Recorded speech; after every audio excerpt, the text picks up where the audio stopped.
So, apparently you said that you did want an audio review of one of your sets, even if you said that apparently read-along audio reviews are terrible, and Goriath seems a bit shorter than your average Warlord moveset, even if it's kind of, or at least you say it's terrible. I'm not sure if it is. I'd like to believe it's not. But anyway, so yeah, here you're gonna have another review of me going over a moveset, throwing in occasional quips, and probably stuttering over myself a lot. So yeah, just hope you're able to put up with that. And let's start reading. Goriath is a boss from Kirby. He returned to Dreamland. While he introduces little to the table on his own, the amount of cliches he combines are quite staggering. First, there's the obvious Donkey Kong comparison, as Goriath insists upon pounding ground. Next, there's the comparisons to Street Fighter, with Goriath possessing a blatant Hadoken and Dhalsim's stretchy limbs. The Hadoken can also be argued to be more Dragon Ball Z inspired, considering that halfway through the fight his hair randomly turns gold. Goriath is also a fan of make your move logic, so as he pounds the ground many times throughout the boss fight for different effects to occur when he does so, regardless of him not actually pounding particularly harder, capable of destroying the stage on a whim. So, from what I've heard, and from what that description says, I assume this is going to be terraforming, which might be fun. I mean, I can't really think of any particularly bad terraforming sets, honestly. Mostly because they aren't done that often, because some people just hate them for some reason. Alright, stats. So, yeah, mostly he's large, he's heavy, he's typical heavyweight male antagonist. The main thing differentiating him is that he's got amazing jumps.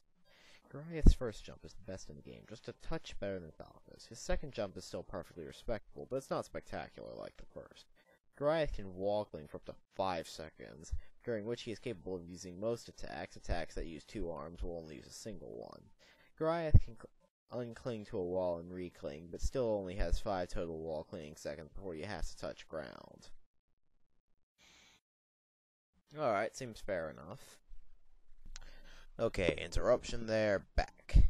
Doggone it, if we keep getting interruptions at that kind of rate, we're never going to get done this. Alright, used in the air. Down special. Used in the air, this becomes a stall and fall, on par with Bowser's down special, but knockback that actually knocks the enemy downwards and 9% flinch resistance. Upon contact with the ground, Goriath will create a crater. Here we go. Normally, this is an outright pit, 1 Ganondorf deep and 2 Bowsers wide, should the stage have that much room to create such a pit.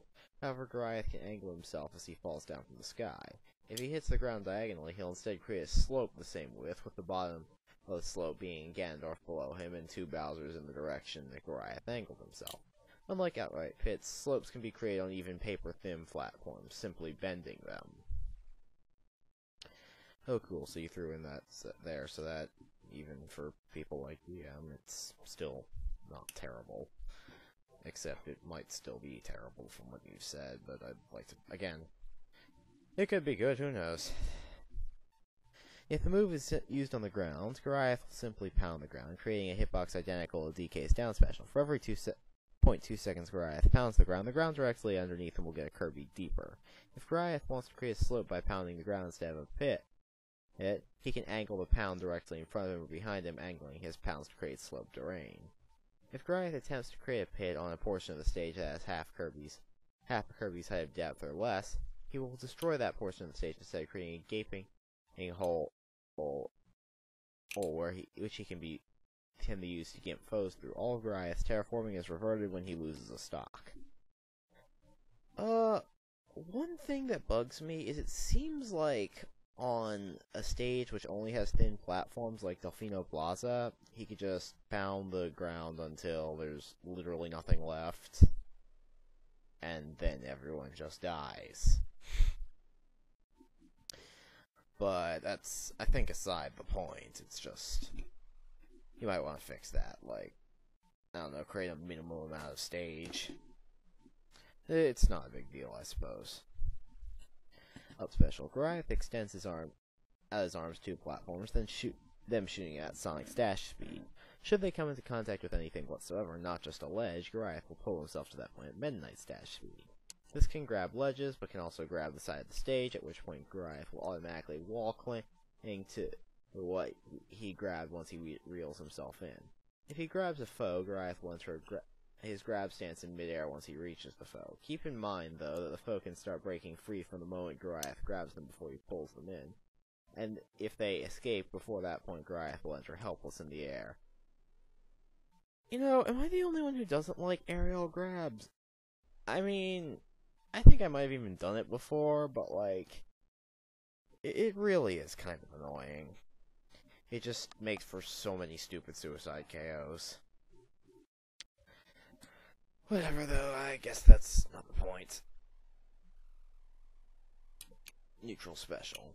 Goriath charges a Hadouken behind him. The move can be charged as long as DK's neutral B, and like I just said, move can be stored.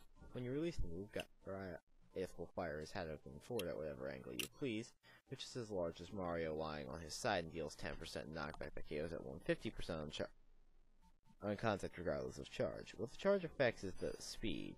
No charge, the Hadouken move as slow as a dashing Jigglypuff, but at max charge they move as fast as Sonic's run. The max Hadoukens move so fast that the strictly horizontal knockback of the move means that the move can combo into itself at low percents, dragging the foe further off stage. Slower projectiles are still quite useful due to how long they'll be sticking around. Use the faster ones to nail foes and attempt to dodge them. That's actually pretty cool.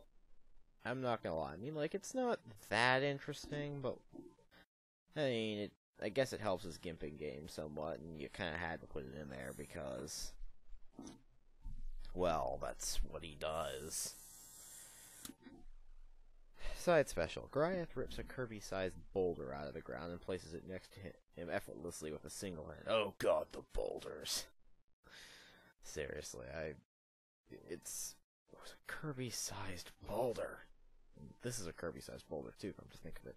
Unfortunately, it'll have to do, seeing as there's no snow to make snowballs to be found on the battlefield.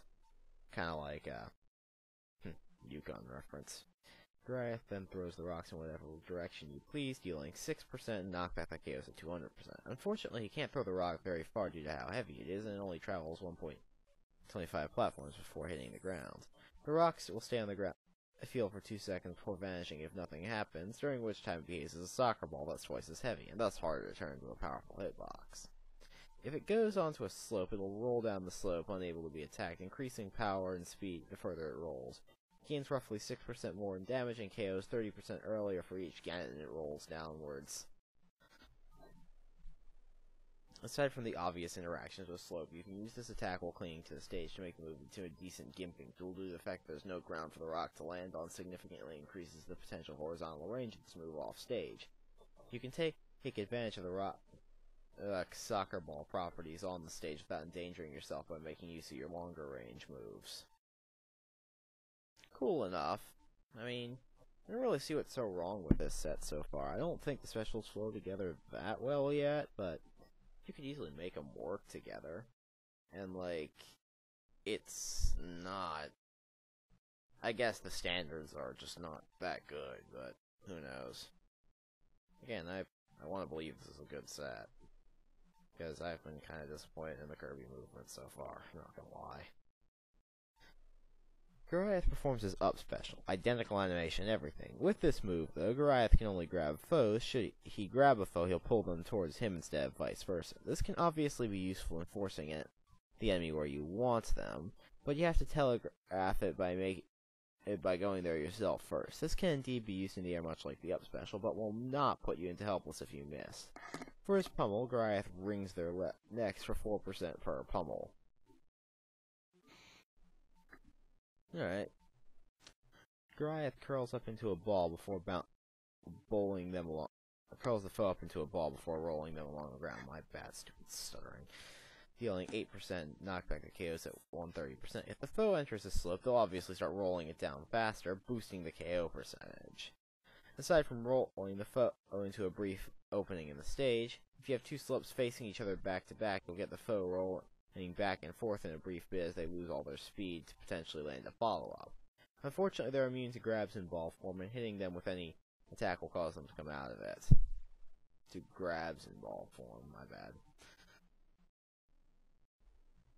Back throw. Goriath performs a throw quite similar in appearance to Mario's back throw, dealing 13% knockback that KOs at 155%.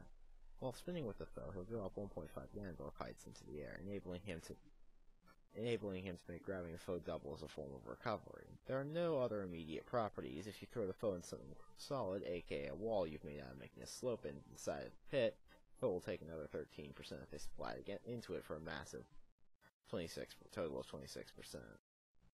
Cool. Up throw. Goriath flings the foe up for 9% and a minimum knockback of 5 Ganons, but almost terrible non-existent knockback growth that does not care until 200%. This throw is more of a throw to buy you some time for some setup early. Down throw. Goriath stomps down the foe with both of his feet, dealing 12%. Off stage, this deals knockback on par with Bowser's forward tilt, but downward, making it plenty good for killing. On stage, this knocks the foes into prone. There's a half Kirby height or less of ground between the foe and the bottom of the stage. This move will spike them through it. A nice alternative if you don't even need to if you don't think you even need to bother gimping them personally. Neutral attack. Goriath turns to face the camera and beats his chest for the 6 presses of A, taking place over half a second. This has pitiful range, but if you somehow are hit by Goriath beating his chest, you'll get sucked in even closer to the point where you're overlapping, each hit dealing 1% brief stun. On the second press of A, Goriath roars, pushing anyone who is overlapping him 4 Ganons away. 4 Ganons is a lot. Obviously, this can be used for GP as well, but using it while clinging to the stage off stage is rather difficult, even if the foe is forced to approach you. The range is so pitiful that they can generally maneuver around you, or alternatively out-prioritize you beating your chest. This move has to be used as more of a counter to work properly. It's interesting. I guess, I mean, it seems more like just a generic spacing move, but yeah. Goriath curls up into a ball and rolls. Okay, we know where this is going. He's going to roll down a slope and build speed.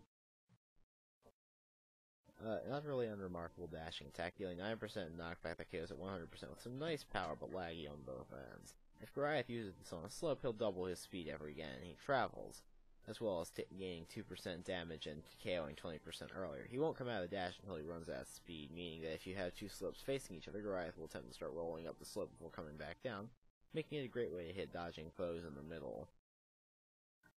I think that'd be a bit too telegraphed for foes to really, like... If you have 2 slopes set up and you start rolling down them, well, actually, come to think of it, you can kind of roll foes to the bottom of the slope, so...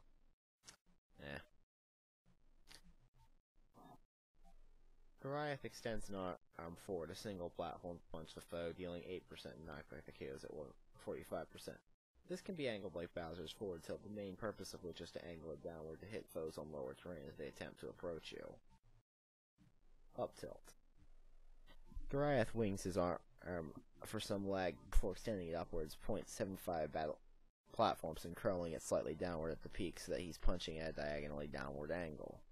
This deals 10% knockback on par with the up tilt, but at a downward angle. That's pretty good knockback. This obviously, I mean, like, I've used ED before. His up tilt is, like, one of his better moves, just because the knockback on that thing is really good for its speed. This can obviously ground foes on stage without having to get up. Most usefully if foes attempt to jump over pits and slopes as well as gimp them off stage, although the hitbox is more awkward specifically there. Down tilt. Goriath extends his arms out 2 platforms, having them in the background and foreground as he does so before sweeping them into the opposite plane. If his arms reach a slope or a pit, they'll sweep along the slope, rather than travel straight forward. Contact with Goriath's arms deals 6% weak knockback in the air, but more importantly trips grounded foes. Aside from angling along slopes, I don't really see the point of that move, but...